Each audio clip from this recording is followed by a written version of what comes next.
CLA dan WLA tersebut gitu ya. Itu yang paling penting dan yang apa namanya mungkin kita bisa sama-sama sharing juga pengalaman di tempatnya Bapak Ibu semuanya juga. Kurang lebih seperti itu, Mas. Di mute, Mas. Ke mute. Oh ya, baik siap. Pak Arif, terima kasih banyak. Monggo, the floor is yours. Siap. Terima kasih.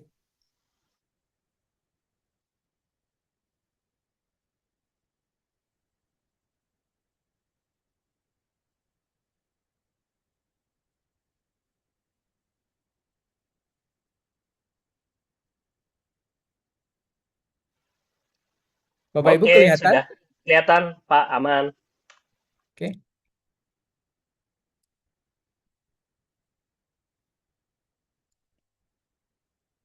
Oke, terima kasih Bapak Ibu semuanya.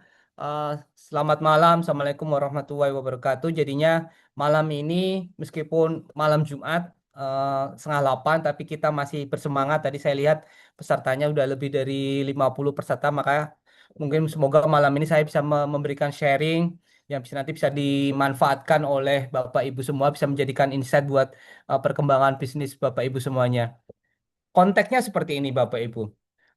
Kalau orang bilang in this economy sebetulnya ketika pressure mengenai sales atau revenue itu cukup tinggi, sebagai seorang entrepreneur atau orang yang bertanggung jawab di perusahaan, kita mesti benar-benar melihat apa namanya peluang-peluang yang kita bisa ciptakan atau kita bisa kerjakan untuk mengurangi pressure dari penurunan revenue ya. Karena dalam kondisi yang tidak semuanya bagus, artinya in this economy gitu ya kalau istilah anak sekarang gitu ya. Bagaimana kita tetap bisa survive secara usaha kita masih tetap profit, bisnis kita masih tetap profit, company kita masih mempunyai keuntungan yang mungkin dengan keuntungan itu atau dengan bisa menjaga biaya yang kita timbulkan, biaya yang timbul dari bisnis kita masih tetap bisa bersaing dan ujung-ujungnya secara revenue tidak akan terganggu gitu. Jadinya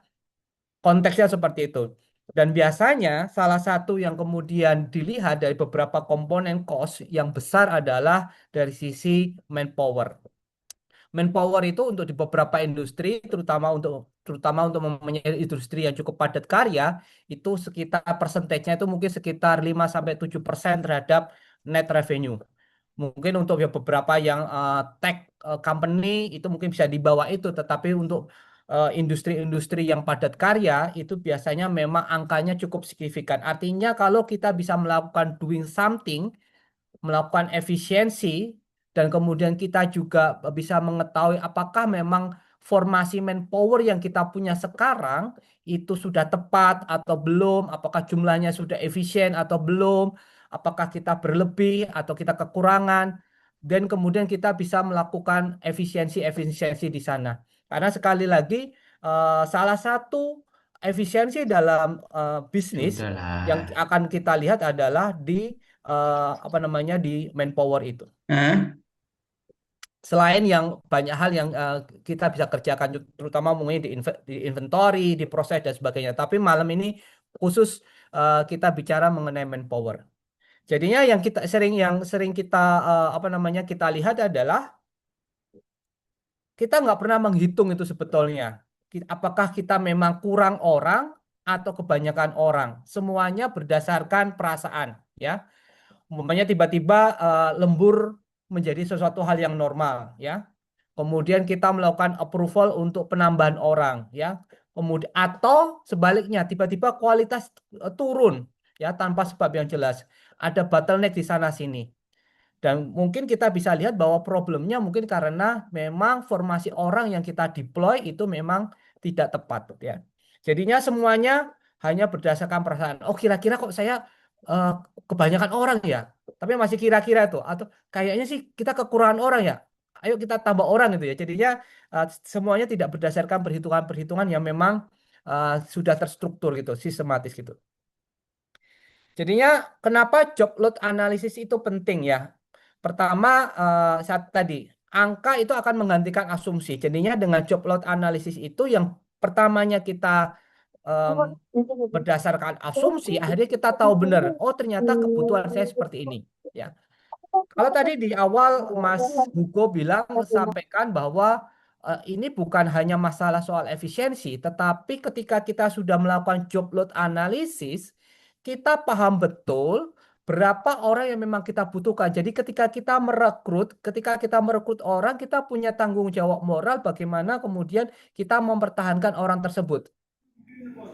Jangan sampai kemudian kita tidak tahu karena tidak berdasarkan perhitungan yang tepat, kemudian kita melakukan rekrutmen besar-besaran, dan kemudian ternyata ada ketidakefisienan di sana, dan kemudian kita melakukan pemutusan hubungan kerja dan sebagainya. Karena sekarang dengan peraturan-peraturan ketenagakerjaan yang baru, sebetulnya antara karyawan tetap, karyawan kontrak, itu hampir sama saja. Karena sudah diatur, mereka juga harus dapat pesangon dan sebagainya dan sebagainya. Jadinya ketika kita memasukkan atau merekrut karyawan, kita harus benar-benar hitung apakah memang kita membutuhkan karyawan tersebut, ya. Jadinya nanti kita akan belajar apa itu JLE, ya, kemudian 5 langkah melakukan JLE, kemudian ada beberapa sedikit contoh perhitungannya, dan kemudian posisi JLE sendiri dalam roadmap Operation Excellence. Yang pengen saya highlight adalah beban kerja itu tidak selalu align dengan jumlah orang, ya.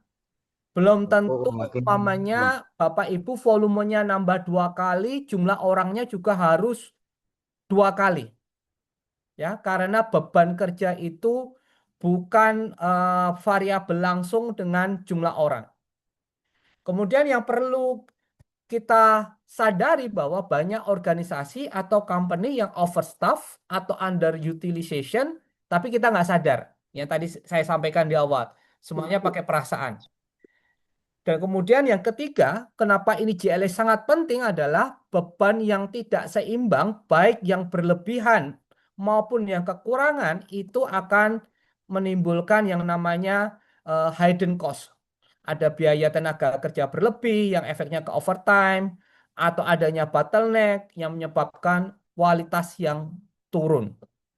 Ya, jadinya ini yang kita perlu lihat bahwa kita harus menghitung antara kapasitas itu harus sesuai, kapasitas manpower kita harus sesuai dengan workload-nya. Ya. Kalau kita melihat sebetulnya gampang saja, eh, job load analysis itu hanya sebetulnya metode untuk mengukur beban kerja aktual, workload, pada suatu fungsi atau jabatan dengan membandingkan antara waktu kerja yang tersedia, kapasitas orang, dan target outputnya. Jadinya target dari output JLA ini kita akan tahu berapa sih jumlah orang yang dibutuhkan. Sehingga kita bisa memastikan jumlah orang, jam kerja, dan aktivitas itu seimbang dengan volume kerja. Ya, konsepnya seperti itu. Jadinya job load analysis adalah metode untuk mengukur beban kerja actual pada suatu fungsi, jabatan, dan kemudian kita bandingkan dengan waktu kerja yang tersedia, kapasitas orang tersebut, dan juga target outputnya. Ya. Ini biasanya dipakai untuk beberapa pekerjaan yang memang kuantitatif, ya. Ini nggak cocok untuk pekerjaan yang sifatnya kualitatif, seperti umpamanya analis, ya. Itu kurang tepat dengan ini. Tetapi kalau umpamanya pekerjaan yang kuantitatif itu seperti manufacturing, retail, salesman, driver, ya, itu bisa jumlah perawat, ya, jumlah kasir, retail tadi, itu bisa memakai job load analysis. Tetapi kalau umpamanya yang sifatnya outputnya pekerjaannya berupa kualitatif, itu kurang tepat kalau memakai job load analysis. Ya, ini ini garis bawahnya seperti itu. Jadinya jangan memakai mekanisme metode job load analysis untuk pekerjaan-pekerjaan yang kualitatif. Gitu. Jadinya saya sudah menyusun ada 5 langkah melakukan job load analysis, ya. Pertama, Bapak Ibu harus mempunyai daftar aktivitas kerja untuk satu proses tersebut. Si orang tersebut, si proses tersebut, daftar aktivitas kerjanya apa? Contohnya ini, saya kasih contoh di warehouse, momennya. Aktivitas kerjanya adalah receiving, momennya menerima barang, put away itu dari barang, kemudian dari penerimaan dimasukkan ke dalam gudang, kemudian ada picking, mengambil dari gudang untuk dibawa ke tempat loading, packing, ya packing, kemudian ada stock opnan, ada admin input, ada meeting koordinasi dan sebagainya. Jadinya Bapak Ibu harus jelas banget, clear banget mengenai daftar aktivitas kerjanya dalam satu proses itu. Dan semua harus tertulis. Dan catatan paling mendasarnya, aktivitasnya tidak boleh aktivitas yang abu-abu. Contohnya ini, eh, Bapak Ibu mau menentukan umpamanya aktivitas di toko, di store, di retail. Mulai dari dia buka toko, ya, kemudian kemudian dia lakukan penghitungan kas, kemudian dia merapikan barang dan sebagainya. Tetapi ada aktivitas yang kemudian kurang lebih agak menyimpang tuh. Contohnya ya, ternyata si anak toko ini, pekerjaan toko ini termasuk menghantar orderan dari customer yang apa namanya direct call. Jadinya dia harus melakukan penghantaran itu. Lah, Bapak Ibu harus harus clear apakah pekerjaan menghantar ini masuk dalam aktivitas pekerjaan atau enggak.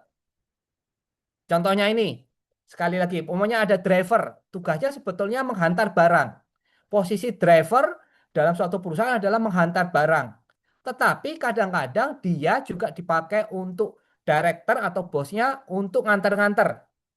Ini juga harus harus ada pemisahan yang clear, jelas, apakah mengantar bosnya atau mengantar direkturnya itu bagian dari aktivitas pekerjaan atau enggak.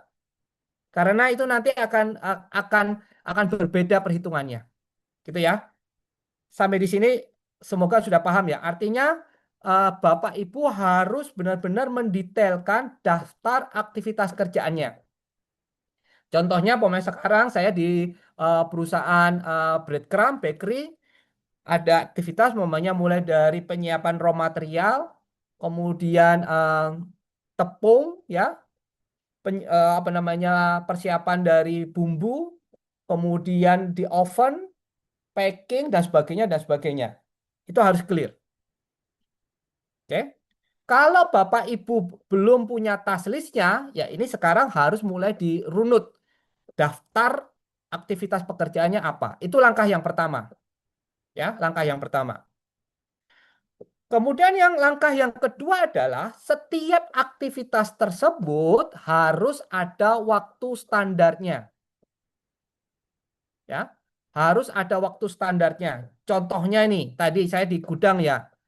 Picking satu order, satu line order itu 1,5 menit.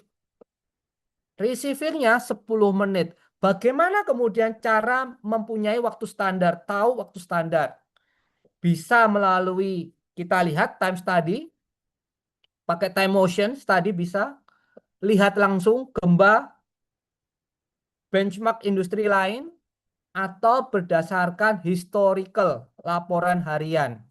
Karena kalau Bapak Ibu nggak punya waktu standar, maka JLA-nya hanya opini. Ya, kemarin waktu workshop saya pernah ditanya, gimana Pak kalau umpamanya saya punya dua operator packing. Satunya bisa packing umpamanya 100 pack, 100 pack itu dalam 2 menit.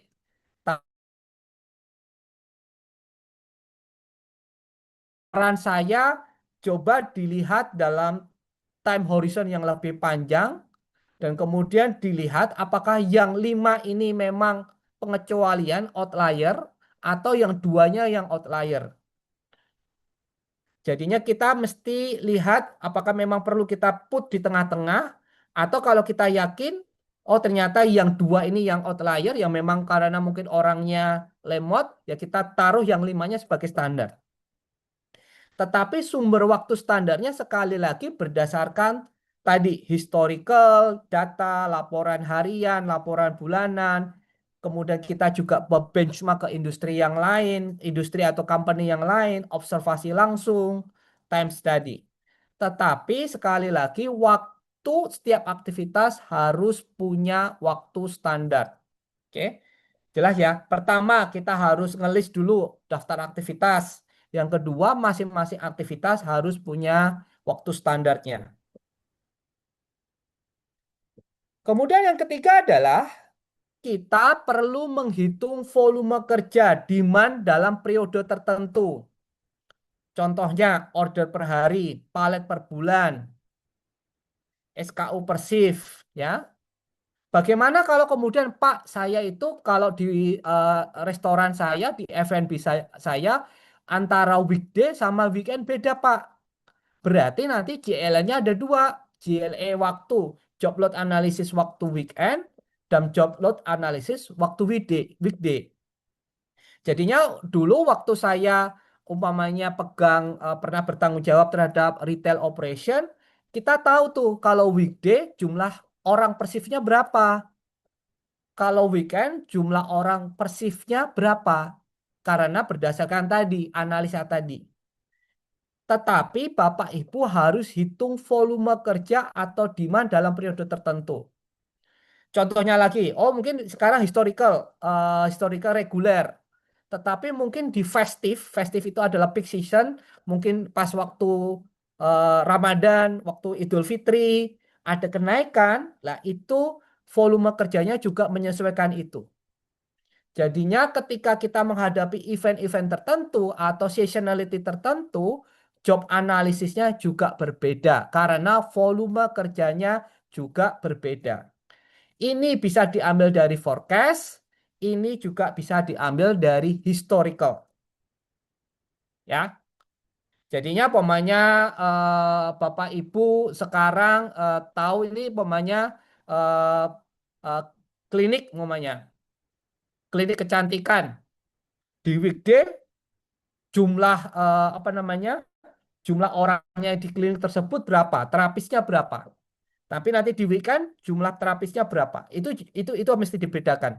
Karena tadi job load analisisnya juga beda, volumenya juga beda, kunjungan customernya juga beda. Maka nanti kalau kita tadi langkah kedua kita sudah punya waktu standar, ketika kita kalikan dengan volume kerja, maka kita bisa mendapatkan total waktu kerja yang dibutuhkan. Paham ya di sini ya Bapak Ibu? Bapak Ibu ngelis daftar aktivitas kerja, masing-masing aktivitas kerja punya standar waktu, kemudian Bapak Ibu yang ketiga menghitung volume kerjanya. Oke? Yang keempat, Bapak Ibu menghitung waktu kerja yang tersedia. Ini sudah dikurangi atau istilahnya effective working time itu sudah dikurangi misalnya kayak istirahat, briefing, delay normal, ya ada pergantian, check over di mesin, koordinasi dan segala macamnya.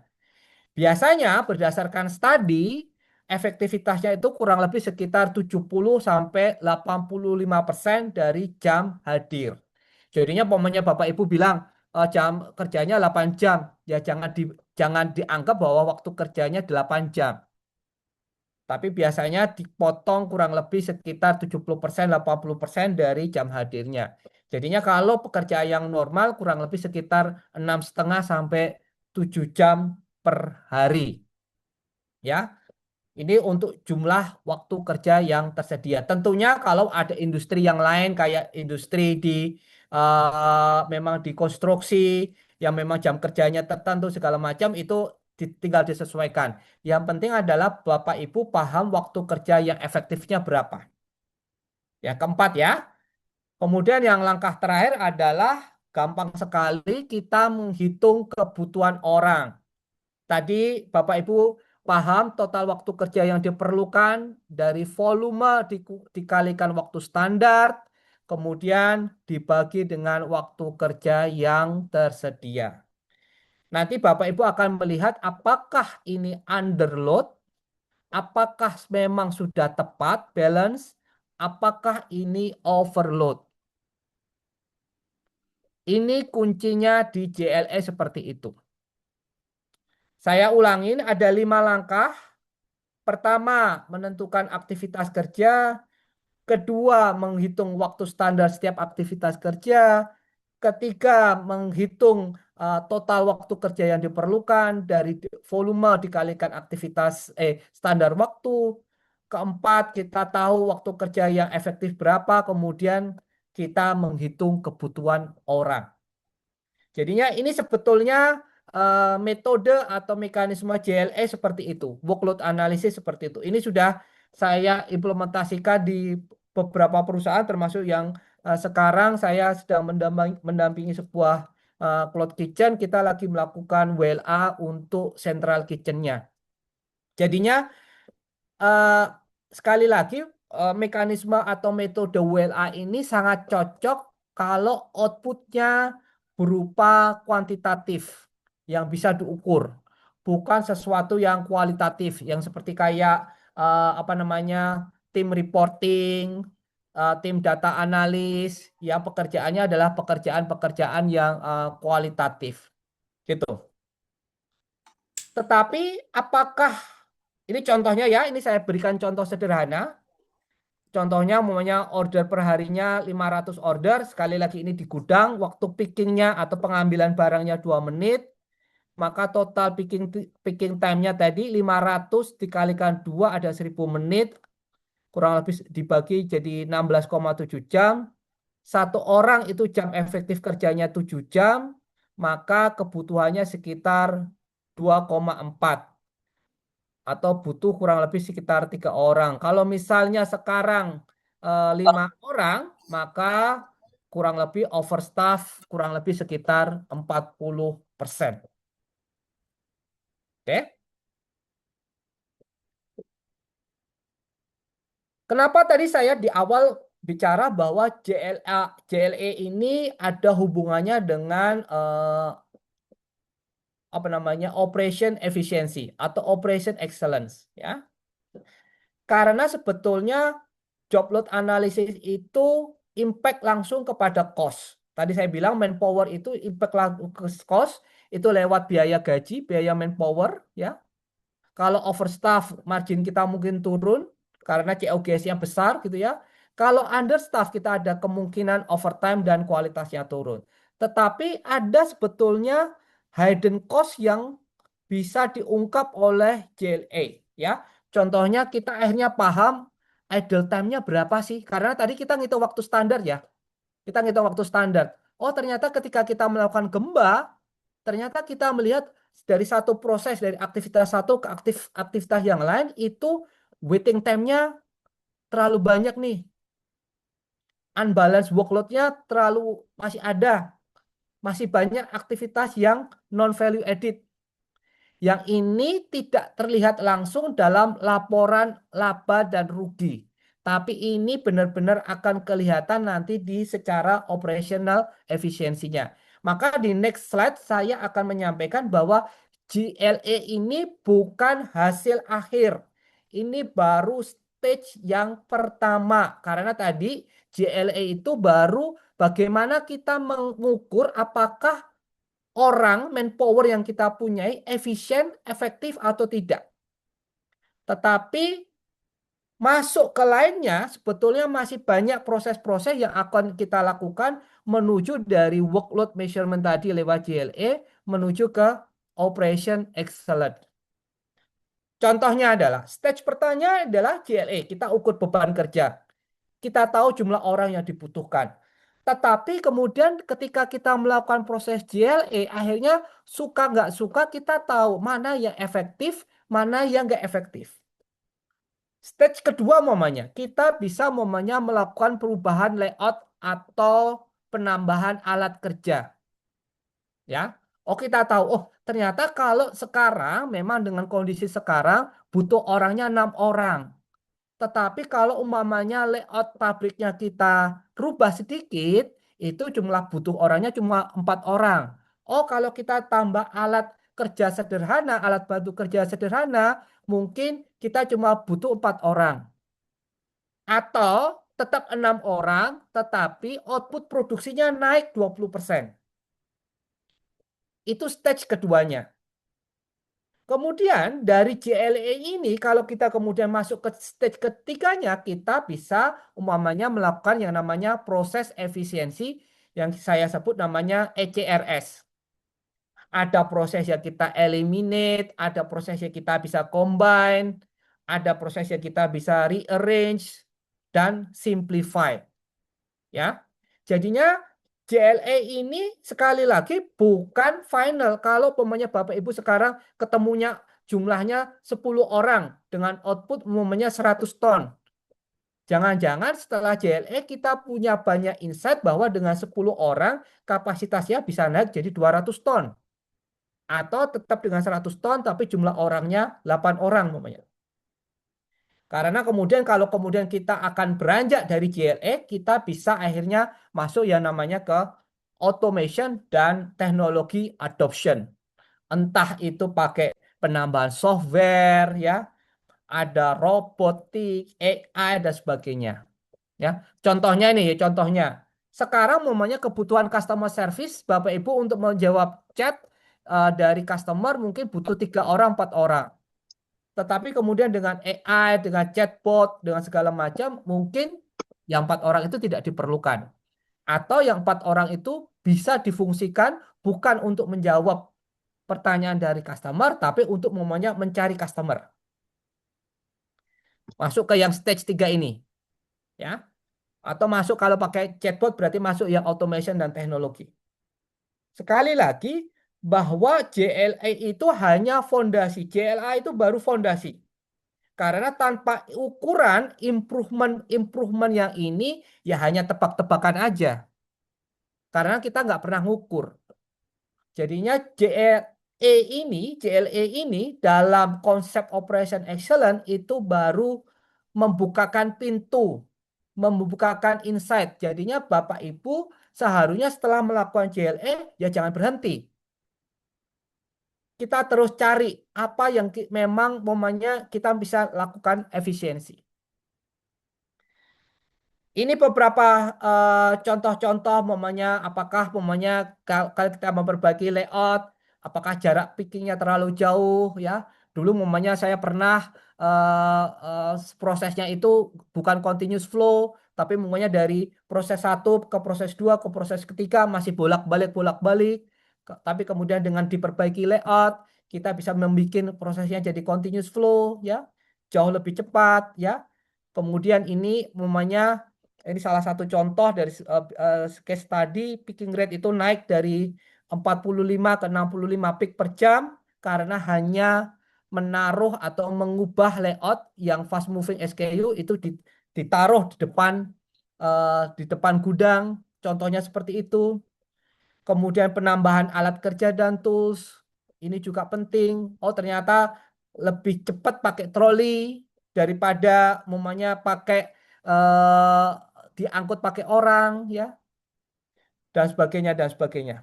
Ini termasuk tadi saya sampaikan bahwa JLE itu baru stage yang pertama.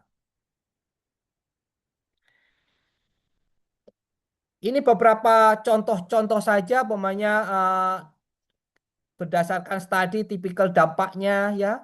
Kita momennya pakai JLE, kita bisa mengurangi overtime lembur 20% sampai 40%, tetapi kalau kita kemudian merubah layout, kita bisa menaikkan mungkin productivity-nya sampai 30% ya.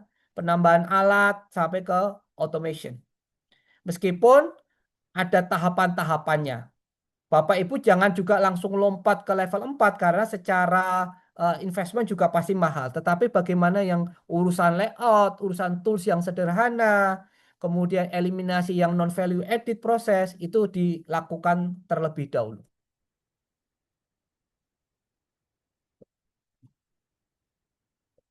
Begitu Bapak Ibu, jadinya sekali lagi JLE itu baru baru pintu masuk ya, bukan tujuan akhir.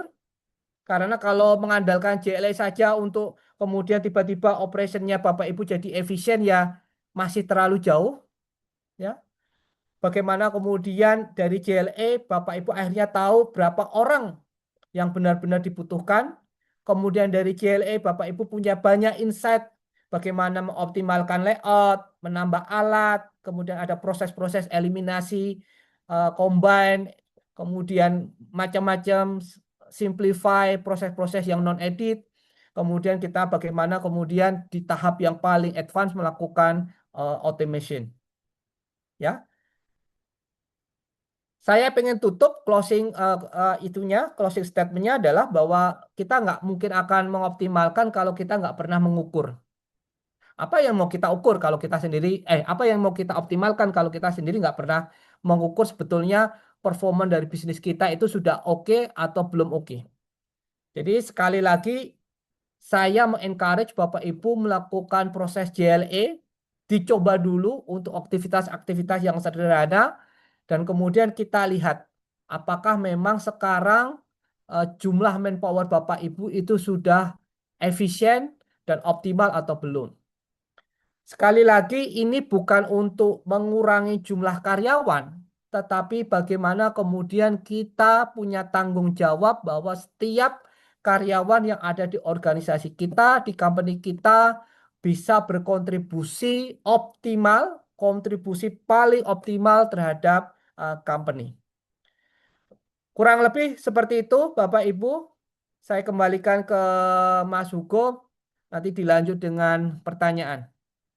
Terima kasih.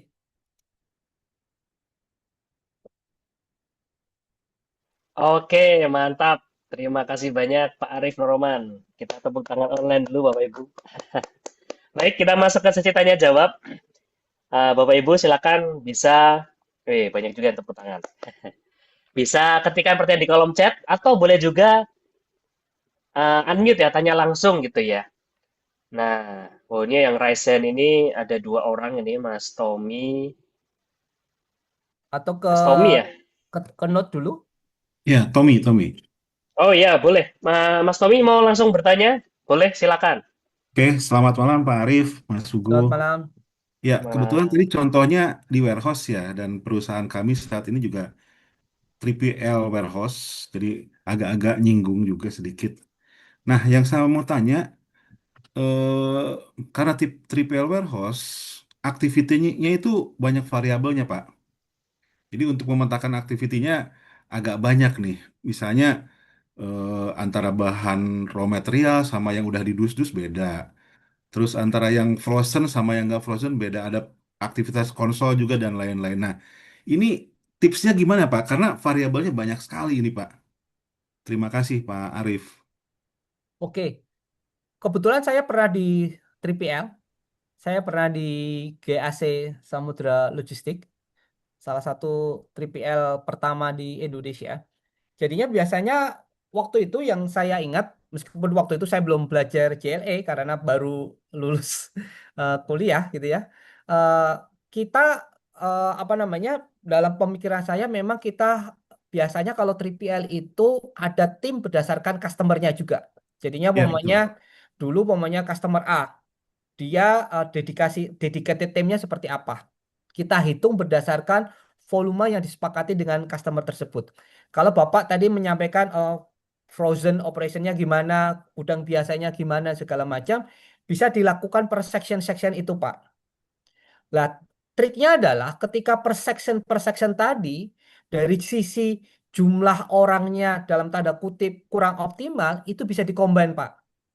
Jadinya begitu dia umpamanya setelah selesai pekerjaan di frozen, kita perlu lihat apakah dia bisa ke apa namanya, gudang yang biasa, bukan gudang yang di frozennya. Jadinya bisa dikombin seperti itu, Pak. Kemudian untuk distribusi sendiri, untuk warehouse klien A sendiri, warehouse klien B sendiri, JLN-nya sendiri-sendiri gitu, Pak. Jadinya yang variabel-variabel itu kemudian kita lakukan JLN-nya sendiri-sendiri, Pak. Lah, baru nanti kita setelah melihat semua JLN-nya, kita akan melihat opportunity apakah bisa dilakukan cross function atau enggak. Gitu sih, Pak Tommy. Saran saya seperti itu. Oke, baik. Jadi sendiri-sendiri baru digabung kelihatan totalnya gimana ya Pak? Betul. Nanti umpamanya tim klien A gitu ya. Tim klien A ternyata sekarang mungkin dibutuhkan 12 orang. 12 orang itu mungkin bisa selesai dalam waktu 4 jam. Artinya Bapak punya 4 jam sisanya kan umpamanya untuk 12 orang ini. Lah, ini bisa apakah bisa dipakai untuk mengerjakan pekerjaan untuk yang klien B atau pekerjaan di gudang frozen umpamanya. Tetapi pertamanya adalah Bapak melakukan JLE di masing-masing variabel tadi itu, Pak. Per customer. Oke, makasih Pak. Cukup. Siap. Siap, terima kasih Pak Tommy pertanyaannya, luar biasa. Kita lanjut ke kolom chat. Sekali lagi buat Bapak Ibu yang ingin bertanya langsung, boleh banget ya, bisa raise hand saja. Baik, pertanyaan pertama yang kolom chat dari Pak Hasanuddin. Untuk level manajer marketing, apakah GLA ini cocok mengingat kerjanya lebih dinamis? Monggo Pak. Kalau pekerjaannya marketingnya bukan dalam artian brand, tapi marketingnya adalah marketingnya juga dalam tanda kutip jualan, ya, itu bisa didetailkan pokoknya aktivitas target outputnya apa. Ya tadi, pokoknya dia harus pokoknya approach dalam 1 bulan berapa customer pokoknya. Kalau ada juga yang tadi tanya gimana kalau sales? Kalau sales pokoknya eh, tiap hari dia harus call-nya berapa outlet, pokoknya sales FMCG pokoknya. Efektif call-nya berapa? Kan ada target standarnya. Setiap dia approach ke customer itu berapa menit, berapa jam, berapa hari. Nah, itu nanti itu bisa dihitung berapa sih kebutuhan sebetulnya untuk marketing maupun salesnya. Semoga menjawab. Tetapi kalau kemudian marketingnya lebih ke membangun brand, ya, engagement ke customer segala macam, memang JL ini nggak kurang cocok karena pekerjaannya bukan pekerjaan yang kuantitatif outputnya. Baik, siap. Terima kasih jawabannya Pak Arif. Selanjutnya ada Bu Marsha. Boleh kalau mau bertanya langsung silakan. Selamat malam Pak Arif, salam kenal. Salam Ya, kenal Bu Marsha.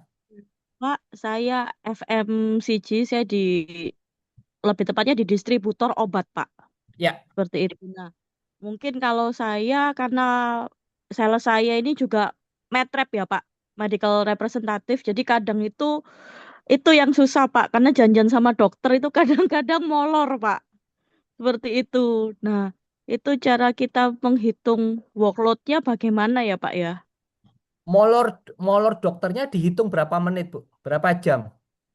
Itu yang dimasukkan dalam parameter waktunya. Oh, itu yang belum ada ketetapan toleransi batas Betul. tunggunya itu sih, Pak. Betul. Seperti itu. Umpamanya ibu sebetulnya satu dokter ini ya, umpamanya Iya. medrep tugasnya adalah approach dokter atau tenaga medis gitu ya. Mulai dia dari telepon, bikin janji, ketemu, nunggu, itu coba ibu mulai kuantifikasi. Oke. Tentunya tadi berdasarkan pengalaman ya. Oh, kalau Medrep live obat khusus ini umpamanya karena ini biasanya Medrep umpamanya dulu saya pernah jadi advisor perusahaan obat cancer gitu ya. Jadinya karena dokter-dokternya senior, mungkin kita kasih allowance waktu tunggunya lebih lama dibandingkan umpamanya jenis obat yang tertentu gitu ya, yang relatif ketemu dokternya lebih gampang kayak gitu. Jadinya kita bisa bedain seperti itu, Bu.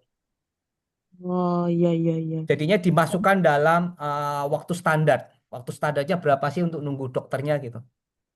Iya. Soalnya sebetulnya itu saya juga kesulitan itu untuk menentukan jumlah tim sih, Pak. Saya kadang itu bingung apakah saya itu cukup untuk satu satu provinsi satu ataukah harus di tingkat kota kabupaten karena saya lihat kompetitor itu kadang omsetnya relatif kecil mungkin tapi misalnya at least ngomonglah 4M tapi dia membutuhkan 16 karyawan Pak sales metrep untuk bisa mengangkat itu kadang-kadang itu yang saya bingung bagaimana saya menghitung apakah 16 orang untuk mengusung satu omset tadi itu untuk atas provinsi itu worth it apa enggak? Itu kadang-kadang saya masih bingung, Mbak. Seperti itu. Ibu bisa tadi volumenya itu volume tadi kan volume demand tadi itu bisa dimasukkan targetnya. Jadinya umpamanya target 4M. Dengan target 4M itu eh, kira-kira berapa dokter yang harus di-approach, ya kan? Hmm, Oh, iya, iya. 4M itu ada 10 dokter. Oke. Ibu susun tuh untuk satu dokter waktu yang diperlukan berapa? Oh, untuk Hmm, satu dokter waktu yang diperlukan 2 minggu. Umpamanya nih saya asal ngomong nih Bu. Atau lima iya, hari umpamanya. Berarti kalau targetnya volumenya kan berarti 10 dokter nih. 10 iya, dokter kalikan 5 hari umpamanya. Gitu. iya. Nah, nanti Oke. per orangnya waktu yang tersedianya berapa kayak gitu. Ya. Iya. Ya, makasih, Pak. Semoga menjawab ya Bu. Terima kasih. Terima kasih. Terima kasih. Siap, terima kasih Pak Arif. Jadi memang harus berdasar data yang sudah ada ya sebaiknya Pak ya. Ya, makanya tadi kan waktu standar itu bisa kita dapat dari time study, bisa dari Ya, observasi, ya, bisa dari laporan harian atau laporan reguler yang lainnya gitu. I see. Dan kalau datanya berbeda-beda, berarti istilahnya kita ngambil tengahnya ya Pak ya, deviasinya gitu ya. Ya, Oke, selanjutnya sebelum nih ke Bu Indah, saya mau ke chat dulu. Ini ada Mas Deden bertanya lewat kolom chat. Jika hasil analisis menunjukkan tim harus dirampingkan, waduh, bagaimana strategi komunikasi terbaik agar tidak menurunkan moral dan produktivitas karyawan yang bertahan? Nah, monggo Pak Arif, mungkin pernah punya pengalaman. eh yang penting adalah menurut saya nih, ini kan agak menyimpang dari tema tema besar JLA ya, tetapi menurut saya yang penting adalah kejujuran. Ya, kalau memang di awal memang sudah menunjukkan harus ada melakukan perampingan, ya, ya mesti disampaikan secara dari awal. Dan kemudian memang akan lebih baik kalau diberikan tenggat waktu sesuai dengan peraturan perusahaan. Jadinya dari sisi karyawan pun juga ada preparation. Tetapi sekali lagi sebelum melakukan keputusan itu, apakah memang kita bisa nggak mengalihfungsikan. Sekali lagi JLA ini kan mestinya jalan untuk di satu company, di semua maksudnya di semua bagian gitu ya, tidak hanya di satu bagian. Jadinya dari JLA dari seluruh company akan kelihatan mana yang butuh orang, mana yang kurang orang. Kurang lebih seperti itu. Ya, tentu harapannya nggak pengen ngurangin orang lah, itu terakhir banget ya Pak ya. Nah, Betul. ini pertanyaan lanjutan dari Mas Deden nih Pak. Nah, bagaimana mengantisipasi resiko single point of failure jika tim sudah terlalu ramping dan ada anggota kunci yang tiba-tiba resign? Eh, Tentunya untuk posisi-posisi kunci itu mestinya ada backup, ya kan? Harus ada backup. Dan kemudian memang dalam sebuah organisasi yang tadi saya sampaikan kan ada poin adalah recombine tuh bahwa mungkin satu posisi bisa melakukan satu, dua, tiga pekerjaan sekaligus sebagai sebagai backup dan sebagai juga untuk apa namanya mengcombine dari sisi supaya mengefisienkan dari sisi jumlah orangnya juga. Seperti itu. Tetapi mestinya posisi-posisi kunci itu ada backupnya.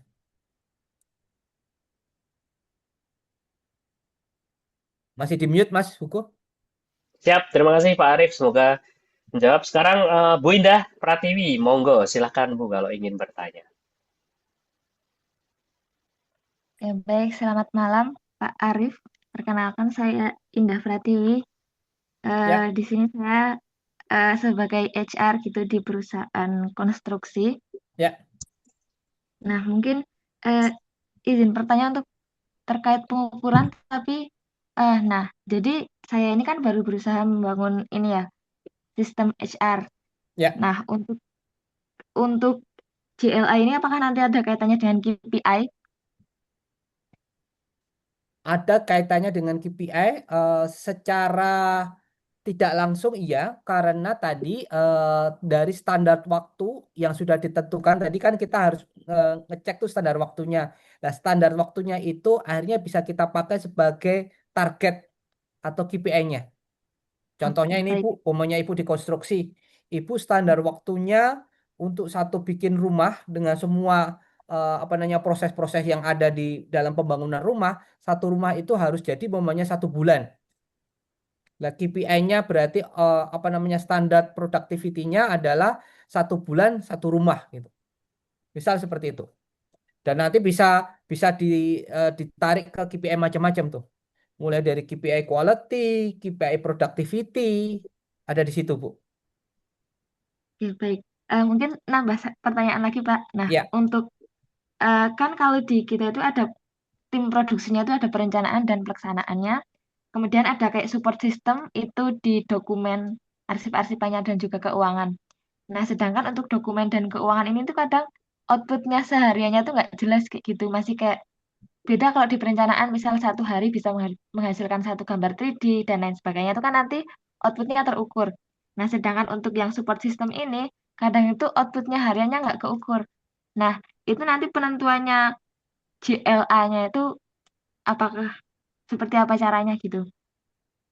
kalau keuangan yang bersifat administratif pasti masih keukur.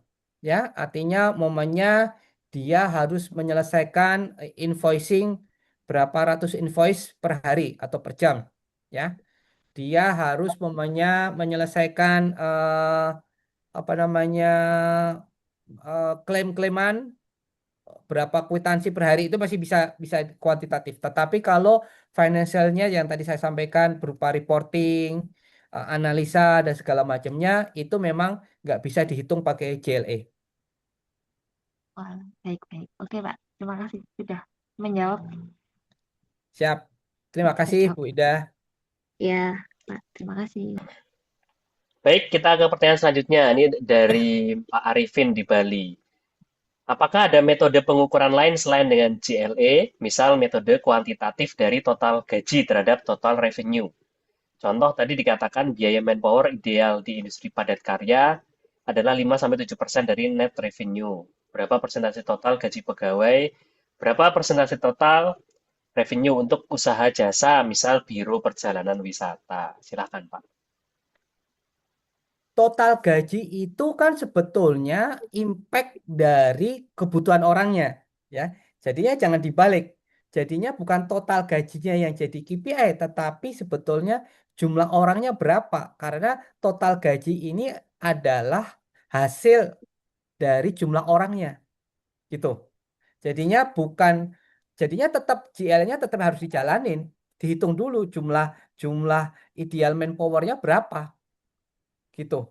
Jadinya bukan langsung tiba-tiba ke total gajinya yang dijadikan patokan, tetapi jumlah orangnya dulu yang idealnya berapa.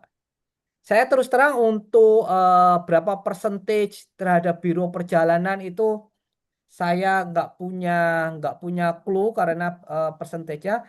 Tetapi ya tadi saran saya tetap kita lakukan JLE karena sebetulnya ya tadi total gaji itu adalah impact dari jumlah karyawannya, gitu. Siap. Pertanyaan selanjutnya dari Mas Andika Yuda. Dalam manufacture, GLE sebaiknya dilakukan setiap mesin atau keseluruhan orangnya ya, Pak? Karena ada mesin yang idle time-nya lumayan lama, Pak, dan kurang memungkinkan untuk handle pada mesin lainnya. Terima kasih, Pak. Saran saya dalam satu proses ya, karena biasanya dalam satu proses itu ada beberapa mesin. Meskipun nanti ketika kita melakukan JLE, memang kemudian kita hitung JLE per mesin tersebut. Per mesin itu artinya berapa orang sih yang harus mengoperasikan mesin tersebut dengan melihat karakteristiknya dari mesin itu. Mulai dari berapa dia lama berada dia proses, berapa lama dia persiapan, change over dan segala macamnya. Tetapi memang kita lihat satu proses. Tadi saya sampaikan memangnya ketika kita bikin bakery atau breadcrumb gitu ya, tepung panir, mulai dari preparation raw material, kemudian mixer tepungnya, raw materialnya, ya kemudian mulai packing dan sebagainya itu kan melibatkan beberapa mesin tuh. JLL-nya tetap per mesin tersebut, tetapi kemudian kita lihat satu proses tadi, ya. Jadi dari sana baru kelihatan, oh ternyata momennya di mesin A memang sekarang momennya jumlah orangnya 2 orang, tetapi sebetulnya diperlukan 1 orang. Tetapi di mesin B umpamanya jumlah orangnya sekarang satu tapi butuhnya dua. Lah ini tinggal tukar-tukaran gitu. Tapi sebaiknya memang dilihat dalam satu proses gedenya dulu. Mantap. Baik, selanjutnya, kalau kontraktor, bagaimana menghitung JLE tukang?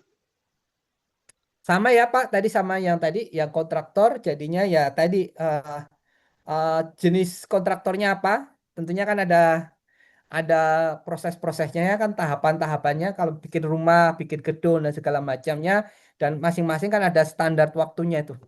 Nah, setiap proses dan kemudian ada standar waktunya, Bapak bisa menghitung berapa sih jumlah tukang yang memang diperlukan. Ya, nah ini nanti ada yang tanya, PPT-nya boleh di-share nggak, Pak, ke teman-teman? Bisa nanti kita kirim Bisa. PDF-nya. Nah, nanti teman-teman kalau masih bingung, saya sarankan ikut workshopnya. Nah, kita ada workshopnya ya. Itu teman-teman akan lebih didampingi, hitungnya langsung di kelas. Jadi bukan untuk PR, tapi dihitung di kelas langsung. Baik, selanjutnya ini lagi dari Mas Deden. Wah, Mas Deden ini rajin sekali bertanya, keren banget. Berapa kuartal sekali job load analysis ini idealnya dievaluasi ulang agar struktur tim tetap relevan dengan pertumbuhan bisnis? Oke, pertanyaan ini yang bagus. Selama selama menurut saya ya, selama belum ada perubahan dari proses, ya, selama belum ada penambahan dari sisi teknologi, ya kita nggak perlu melakukan JLE ulang. Tetapi umpamanya ada penambahan proses, efisiensi proses, atau penambahan teknologi, beli mesin baru, kita melakukan JLE ulang. Atau pindah pabrik, pindah layout, ya, kita melakukan JLE ulang. Seperti itu. Kalaupun kita mau melakukan JLE untuk proses yang sama, benar-benar umpamanya sekarang pabrik baru tuh, belum ada gambaran, belum ada standarnya segala macam. Mungkin di tahun pertama kita melakukan JLE, kemudian mungkin next year-nya kita lakukan JLE lagi. Tetapi kalau udah industri yang mature selama tidak ada penambahan investment dari sisi mesin atau perubahan layout dan sebagainya, eh, JLE yang lama masih bisa kita pakai. Oke, siap. Ini ada pertanyaan menarik dari Pak Jody. Ini semi curhat, Pak. Ini jika seorang atasan menyuruh pekerja untuk memenuhi pekerjaan mesin yang kosong. Contoh, saya bekerja pernah megang sampai 3 mesin, dikarenakan tidak hadir 3 pekerja tersebut. Bagaimana supaya efektifnya, supaya atasan saya sadar, nah ini curhat nih, bahwasanya itu terlalu berlebihan dan saya dikurangi waktu istirahat bekerja. Nah, Sama itu tadi kan, gimana? tadi kan proses JLE itu kan untuk kita menghitung apakah memang overutilize. Karena kalau overutilize, impact-nya tadi saya sampaikan itu juga ke quality, tapi juga kalau umpamanya sampai 3 mesin juga mungkin ke safety, ke keselamatan kerja. Karena kalau sampai umpamanya Pak Jody fatigue, kelelahan, kemudian naudzubillah ada kecelakaan kerja, itu karena ya tadi perhitungan pasti company-nya nggak melakukan JLE. Jadinya bagaimana supaya menghadapi bos itu? Ya sarankan bosnya melakukan JLE. Nanti akan ketahuan sebetulnya kebutuhan orang untuk mengoperasikan mesinnya itu berapa. Kurang lebih seperti itu. Tipsnya seperti Ya, itu. disuruh ikut workshopnya bisnis Hack Mas Jody ke atasannya.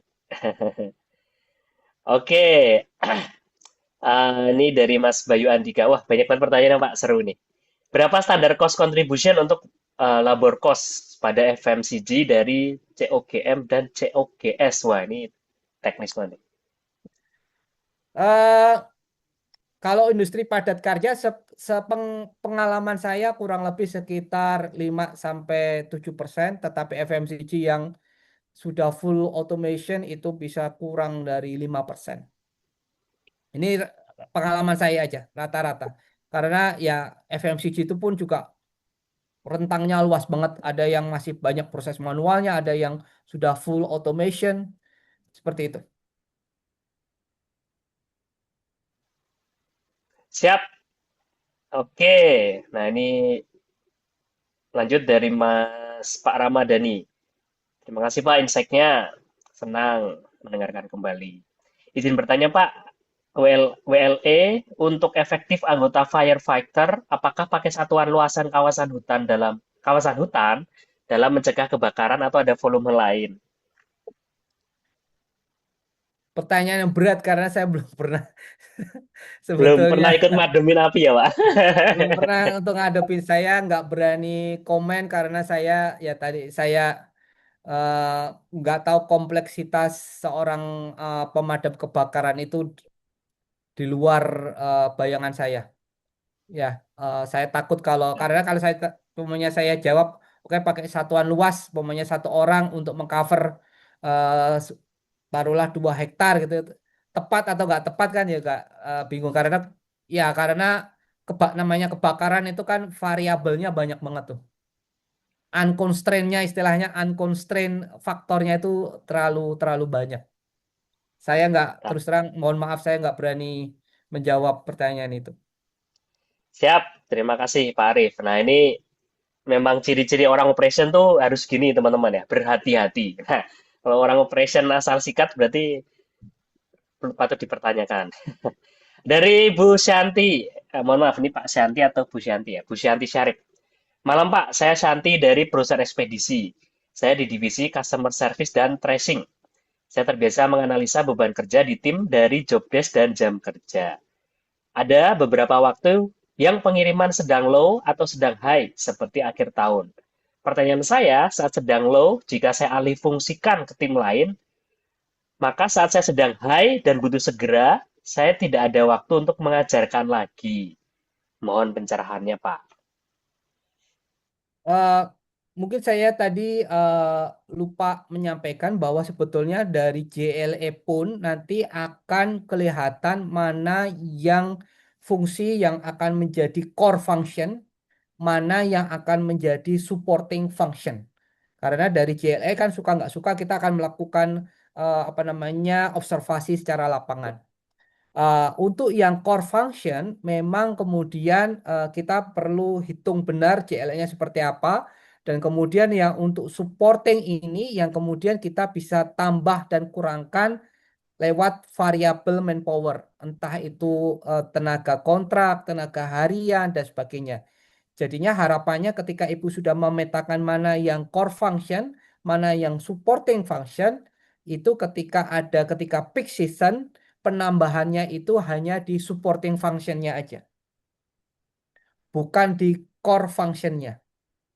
Contohnya, dulu mamanya di industri manufacturing manapun juga eh, kita melihat bahwa untuk packing itu adalah supporting, tetapi untuk mixing produk dan segala macam, saya pernah di industri bumbu gitu ya, mixing itu yang core functionnya. Jadinya ketika volumenya naik, yang saya naikkan adalah yang di proses packingnya, umpamanya lewat daily labor, kontrak dan sebagainya. Jadinya Ibu juga Bapak atau Bu Syarif ini harus Bu Santi ini harus paham mana yang core function, mana yang supporting functionnya itu. Kurang lebih seperti itu. Karena ya tadi mesti dilakukan JLE untuk kedua function tersebut. Baik, sekarang pertanyaan agak pendek. Kalau metode lain selain JLE, apakah ada? Sepengetahuan saya yang paling efektif memang yang di JLE ini. Karena ini benar-benar menghitung beban kerja, actual beban kerja dengan ketersediaan manpowernya. Oke, siap. Ini dari Mas Deden. Ternyata tadi Mas Deden tanya kalau ngurangin orang gimana komunikasinya. Nah, ini ternyata ada lanjutannya, Pak. Yaitu saya ada tuntutan untuk reduce manpower. Namun dari data JLE yang kami lakukan, pengurangan ini terbukti akan langsung berdampak negatif pada quality. Pertanyaan saya, apakah data JLE saja sudah cukup kuat untuk meyakinkan top manajemen agar menunda atau merevisi target pemangkasan tersebut? Data pendukung atau metrik finansial apa lagi yang harus saya sandingkan dengan data JLE agar manajemen sadar bahwa hemat biaya karyawan justru bisa memicu kerugian akibat penurunan kualitas. Silakan, Pak. Kuncinya di standar waktu ya yang ditetapkan. Jadinya standar waktu yang ditetapkan adalah standar waktu untuk proses quality yang terbaik, yang paling optimal ya. Jadinya Mas Deden harus bisa membuktikan bahwa standar waktu yang dibutuhkan untuk kualitas ini adalah sekian jam, sekian menit, sekian hari. Karena itu yang hanya akan menjadi poin argumen antara Mas Deden dengan bosnya. Selama Mas Deden tidak bisa menjelaskan bahwa untuk quality misalnya 100% butuh waktu 5 hari, ya pasti angka JLE-nya ya ya akan menuju apa adanya gitu ya. Tapi kemudian kalau Mas Deden bilang enggak bisa, kalau untuk quality 100% saya butuhnya 5 hari. 5 hari proses. Ya, ini yang harus bisa dijelaskan. Karena sebetulnya angka jumlah orang itu akhirnya tadi patokannya antara volume dan waktu standar dan proses yang dikerjakan. Kurang lebih seperti itu. Jadinya debatnya di situ. Sekarang pokoknya kalau Mas Deden pokoknya punya tim R&D. Tim R&D-nya dasar dari tim R&D ini yang dipakai untuk mengatakan bahwa waktu yang ideal untuk mencapai kualitas 100% adalah sekian X menit, sekian X hari, sekian X jam. Kurang lebih seperti itu.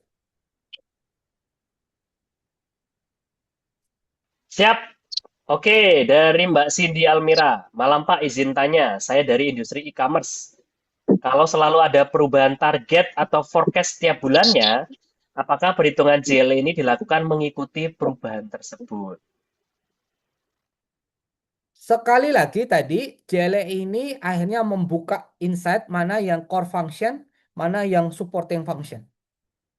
Mbak Cindy di industri e-commerce, kebetulan PCA, Power Commerce Asia itu juga fulfillment di e-commerce, eh, sudah punya mappingnya mana yang core function, mana yang supporting function.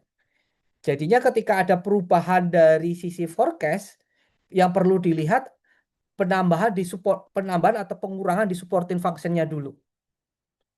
Karena sebisa mungkin core functionnya ini relatif tidak terlalu fluktuatif. Itu. Jadinya untuk industri-industri yang fluktuasinya tinggi perlu dipecah lagi, perlu lebih didetailkan mana yang core function, mana yang supporting function. Semoga menjawab. Oke, siap. Untuk teman-teman masih bisa bertanya ya lewat kolom chat ataupun raise hand. Nah, sebelum itu saya akan membagikan informasi tentang workshop yang akan berjalan ya. Nah, jadi Bapak Ibu, malam ini itu hanyalah satu dari sekian metode yang akan kita bahas di workshop ini. Bagaimana cara menurunkan cost gitu ya di workshop 30% cost reduction mastery. Jadi nanti nggak cuma dari JLE, tapi dari banyak cara. Nanti Bapak Ibu bisa ambil tuh mana cara-cara yang pas ya. Nah, ini workshopnya taktikal banget, jadi bukan workshop motivasional, ini benar workshop. Jadi nanti ketika habis materi akan ada sesi untuk Bapak Ibu mengisi langsung ya, lewat lembar sheet langsung dipraktekkan gitu. Misal JLE ini, nanti Bapak Ibu ada waktu tuh mungkin setengah jam, langsung yuk dihitung JLE-nya, divisi Bapak Ibu langsung dihitung gitu. Nanti langsung ada tanya jawabnya dan nanti langsung didampingi di kelas kalau Bapak Ibu kebingungan. Nah, ini tujuannya menekan biaya operasional dan menaikkan profit bisnis produk fisik Anda tanpa harus menaikkan harga atau nambah omset. Nah, itu clue-nya ya. Jadi banyak orang mikirin gimana marketing naikin omset, gimana naikin harga dan seterusnya. Tapi lupa bahwa bisnis itu seperti sepak bola. Jangan sampai kita ngegolin banyak, tapi kegolannya juga banyak. Kenapa? Karena di era yang in this economy ini, gitu kan, yang omset itu sangat tidak stabil, ya salah satu, bukan salah satu ya, tidak ada pilihan lain selain kita juga harus mengurangi cost kita seefisien mungkin. Nah, nanti akan dipandu pembicara utama ada Pak Arif Nur Rohman, nanti ada juga satu sesi bersama Pak Hadi Kuncoro. Pak Hadi Kuncoro ini adalah co-founder dari Zalora dan Lazada.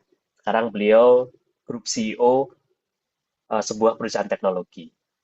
Nah, ini ya, banyak bisnis terlihat ramai penjualannya gitu, profitnya stagnan tapi. Nah, masalahnya bukan di market, masalahnya ada di struktur biaya biasanya teman-teman yang tidak pernah dibedah. Nah, ini agak kacau nih, terutama kalau si levelnya atau ownernya tuh emang marketing people banget. Nah, ini biasanya lupa nih di sini gitu ya.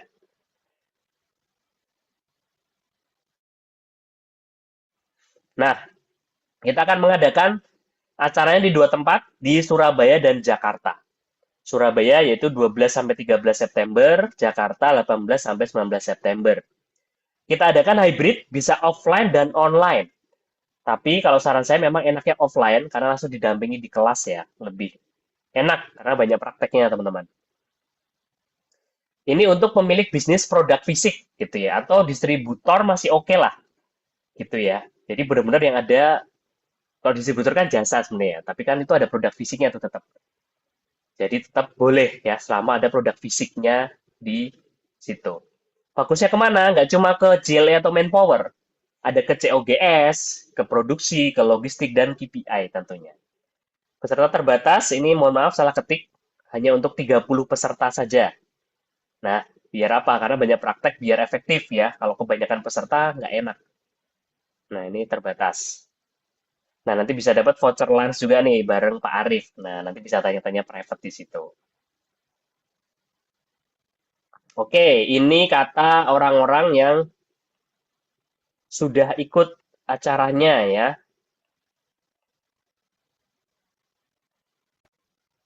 Bisa kita dengarkan sejenak, hanya 1 menit saja. Materi ini sangat luar biasa sekali, terutama bagi teman-teman yang memang dipercayakan di perusahaan untuk bagian misalkan bagian operation, itu memang sangat dibutuhkan dan sangat luar biasa sekali bagi saya untuk bisa hadir di sini.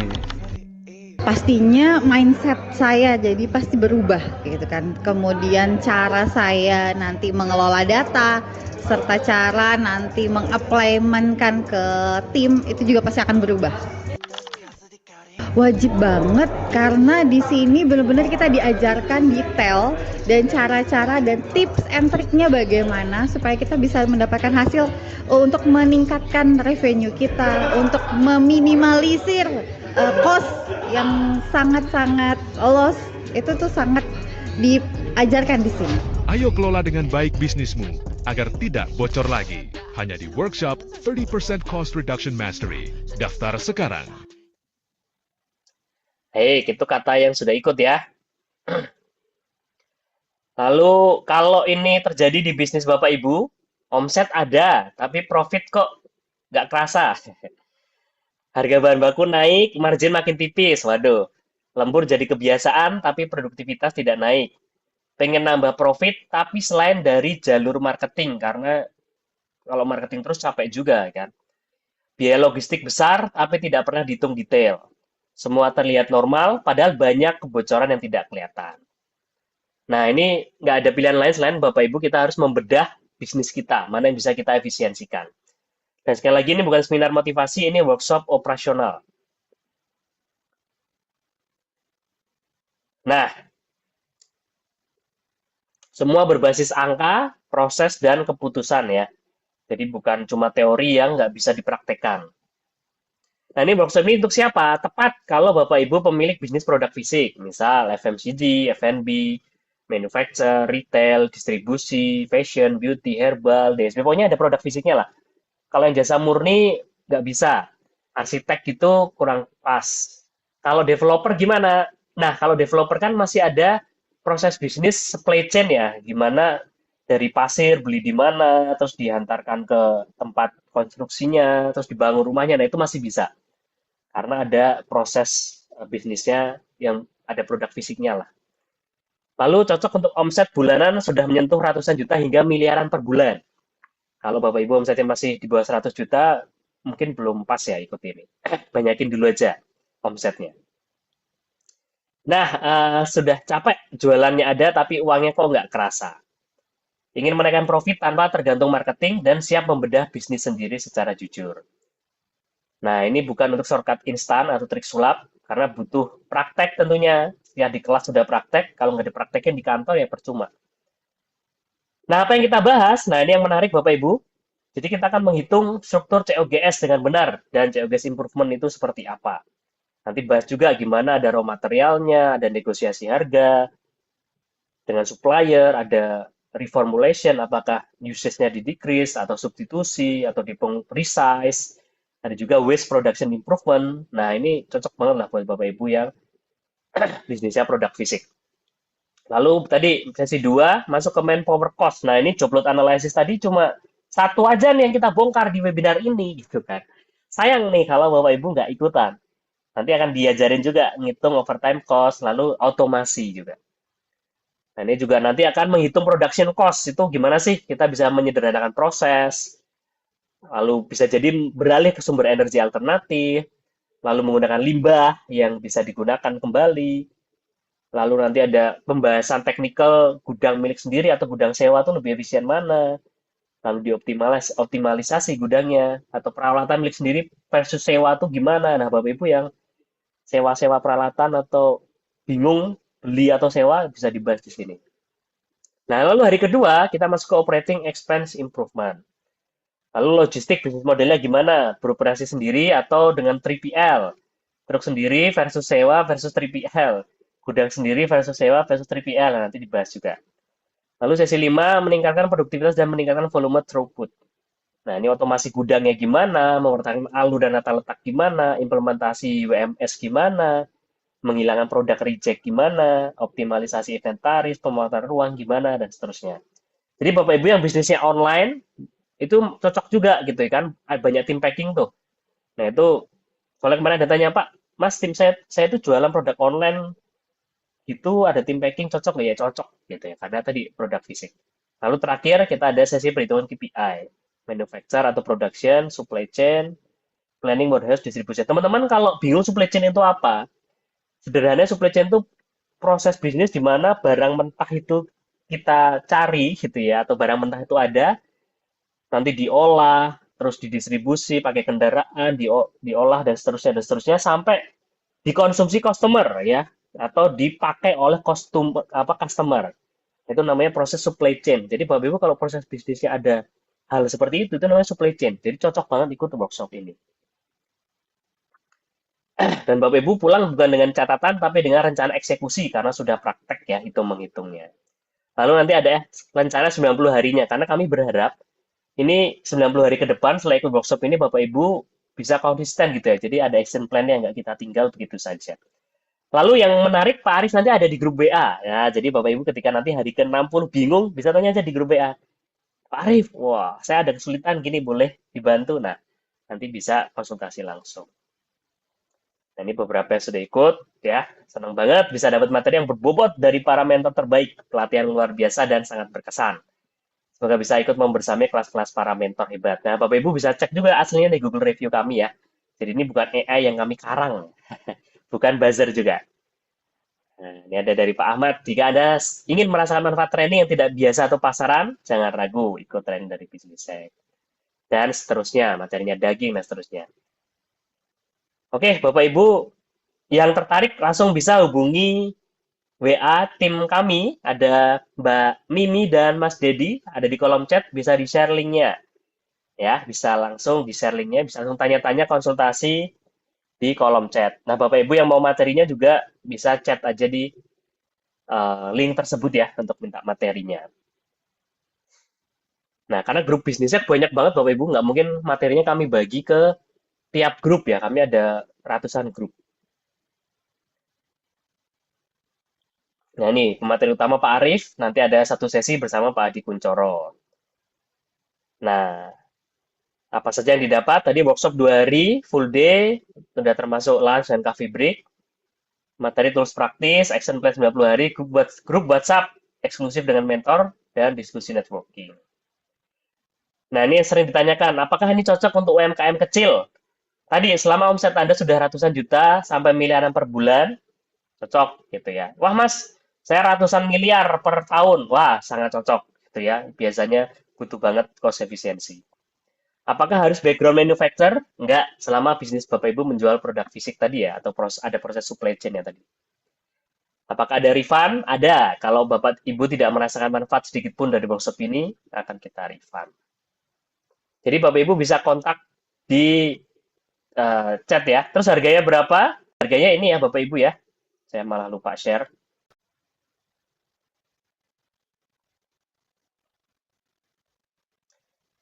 Saatnya hilangkan boncos-boncos akibat kebocoran operasional dan pertebal dompet Anda. Jadi Bapak Ibu yang sudah pernah ikut workshop kami berjudul Sekolah COO, ini adalah workshop turunannya yang lebih taktikal, lebih teknikal gitu ya. Jadi lebih banyak ngerjain di atas meja gitu. Nah ini ya, tadi ada di Surabaya 12-13 September, ada di Jakarta juga 18-19 September. Ada online-nya, Bapak Ibu mau online juga bisa hubungi saja. Nah investasinya berapa? Nah untuk investasi yang offline, itu harga normalnya itu di 8,5 juta rupiah. Waduh, kok mahal Mas? Mahal ini kalau Bapak Ibu pulang tidak bisa mempraktekannya. Tapi bayangin kalau bisa mempraktekkan, tadi 30% cost reduction. Bisa mengurangi cost yang tidak efisien selama ini. Bisa jadi Bapak Ibu omsetnya tadi 500 juta atau 1 miliar, karena ikut ini tiap bulannya bisa mengefisien 10 juta aja. Artinya Bapak Ibu udah ROI balik modal di bulan pertama, bayangin. Itu per bulan. Kalau setahun balik modal 10 roasnya ya kalau orang marketing bilang ya. 12. Jadi bayar 8,5 juta, balik modalnya 120 juta dalam setahun. Tapi Bapak Ibu yang ikut webinar ini harganya tidak segitu. Khusus peserta webinar malam ini saja dapat harga 6,5 juta rupiah. Wah, ini murah banget. Kalau Bapak Ibu pulang, nggak usah 10 juta deh. Jadi hemat 5 juta per bulan aja. Pakai teknik framework, bukan framework sih, langsung teknik ya, tools yang ada di workshop ini, dalam 2 bulan Bapak Ibu udah balik modal gitu ya. Jadi nggak ada ruginya ikut ini, guys. Hanya dengan melakukan DP malam ini 2 juta saja. Ya, karena seatnya pendaftaran akan segera ditutup. Nah, ini ya, 3 orang tercepat akan dapat akses makan siang bareng Pak Arif. Wah, nanti bisa konsultasi privat tuh sambil makan siang tuh, enak banget tuh ya. Nah, ini sayang banget kalau Bapak Ibu nggak ngontak WA-nya sekarang gitu ya. Bisa jadi kesempatan ini nggak datang lain kali. Bisa jadi Bapak Ibu nggak ikut ini, terus tetap boncos, ya nggak? Nah, nggak cuma itu Bapak Ibu. Bapak Ibu yang mendaftar kelas offline, tadi harga offline ya Bapak Ibu ya, 6,5 juta, akan dapat free 1 kelas online event bisnis hack lainnya. Bapak Ibu bisa pilih satu. Ada sekolah COO, ada komisaris dan direktur bootcamp, ada entrepreneur corporate transformation, ada success sales bootcamp di EI era. Jadi Bapak Ibu ini untung banget. Daftar 1, dapat 2 ya, buy one get one free. Ya, ini kelas online-nya kalau Bapak Ibu ingin beli itu nilainya bervariasi 3 sampai 4 jutaan. Saya ambil tengah saja yaitu 3,5 juta. Jadi Bapak Ibu bayar 6,5 juta, dapat bonus banyak tadi sama free event senilai 3,5 juta. Jadi bakal mantep banget ya. Dan penawaran ini hanya ada di webinar ini. Keluar dari webinar hangus. Ya, 3 kerugian kalau tidak ikut workshop ini. Akan makin kesulitan mencegah kebocoran profit karena tidak tahu mana yang harus diperbaiki. COGS asal-asalan, boros, dan profit tipis. Ya, Anda jadi tidak bisa jalan-jalan ke luar negeri sering-sering. Yang ketiga, berbisnis akan capek banget karena mikirnya gedein marketing terus ya. Bapak Ibu saya orang marketing dan capek banget nyari customer baru terus ya. Jadi ada cara lain ya, biar kita bisa gonta-ganti HP terbaru. Oke, keuntungan apabila ikut workshop ini, wah tulisannya terhalang ya. Profit makin tebel, ya bisa bersedekah lebih banyak, ya kan? Oh, mulia sekali Mas ya dong. Profit makin tinggi, bisa hire lebih banyak orang tadi ya. Profit makin banyak, bisa bermanfaat untuk lebih banyak orang. So, ini ya, ROI-nya tinggi, Bapak Ibu. Keluar 6,5 juta saja, tapi bisa hemat puluhan ratusan juta tiap bulan. So, ini bukan jargon ya, Bapak Ibu. Benar-benar banyak yang sudah mempraktikkan dan hemat banyak sekali. Jadi Bapak Ibu sekali lagi langsung klik link di kolom chat. Ada Mbak Mimi dan Mas Dedi. Langsung klaim promonya ya. ada di Surabaya, dan Bapak Ibu yang mungkin ada di Surabaya dan Jatim, ini kesempatan banget untuk ikut offline-nya, karena sayang banget mumpung di Surabaya. Bayangin Bapak Ibu yang di Jatim, biasanya acara ini di Jakarta ya, ini baru pertama kali acara ini di Surabaya. Kalau Bapak Ibu di Jawa Timur, mau ke Jakarta itu udah keluar biaya tiket pesawat PP 2 juta. Penginapan 2 malam 1 juta. Keluar 3 juta tambahan, transportasi dan tete bengeknya 4 juta. Jadi Bapak Ibu yang di Jatim ikut ke Jakarta, udah keluar biaya tambahan 4 juta. Biaya yang seharusnya tidak perlu keluar kalau Bapak Ibu ikut yang offline-nya saja di Surabaya. Ya, jadi Bapak Ibu ini sayang banget kalau dilewatkan, karena kami nggak tahu lagi kapan lagi ada di Surabaya tahun ini. Ya, so bisa langsung daftar saja atau mau bertanya-tanya konsultasi, yang penting chat sekarang. Karena kalau chatnya nggak sekarang, Bapak Ibu akan kehilangan keuntungan-keuntungan tadi ya. Baik, itu yang share informasinya Bapak Ibu. Nah, sekarang mungkin dari Pak Arif bisa ada closing statement Pak dari webinar hari ini. Silakan Pak. Eh, Tadi saya sampaikan dalam situasi ekonomi yang seperti ini, memang dari sisi operation memang harus selalu mempunyai terobosan-terobosan yang bisa membuat company beroperasi secara lebih efisien dan efektif.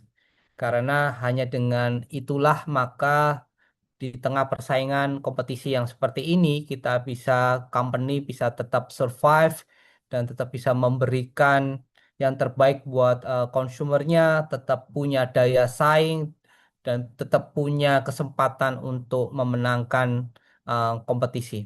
Sekali lagi, masalah efisiensi dari sisi manpower itu baru satu hal, masih banyak hal yang lain dari sisi operation dan supply chain yang kita bisa lakukan efisiensi-efisiensi. Ya, itu yang harus menjadi tanggung jawab kita sebagai orang di operation. Kurang lebih seperti itu. Terima kasih. Semoga bermanfaat sesi malam ini buat Bapak Ibu semuanya. Siap, kita berikan tepuk tangan online sekali lagi untuk Pak Arif Nurrahman. Luar biasa sekali. Terima kasih banyak Pak Arif untuk ini ya, hari Terima Kamis kasih. malamnya, ilmunya. Terima kasih Mas Deden dan teman-teman yang hadir. Sampai jumpa di acara workshop 30% Cost Reduction Mastery. Semoga kita bisa berjumpa di sana ya. Terima kasih banyak teman-teman. Saya izin mengakhiri webinar ini. Semoga Bapak Ibu sehat selalu, bisnisnya selalu lancar, ya, dan nggak bisa juga sih selalu lancar ya. Selalu dilancarkan, gitu lah ya. Banyak tantangan yang bisa dihadapi. Dan terima kasih banyak. Semoga bisa bertemu dengan tim Bisnis Hack di workshop-workshop lain. Sampai jumpa Bapak Ibu. Jangan lupa ikut workshopnya. Terima Terima kasih kasih. banyak.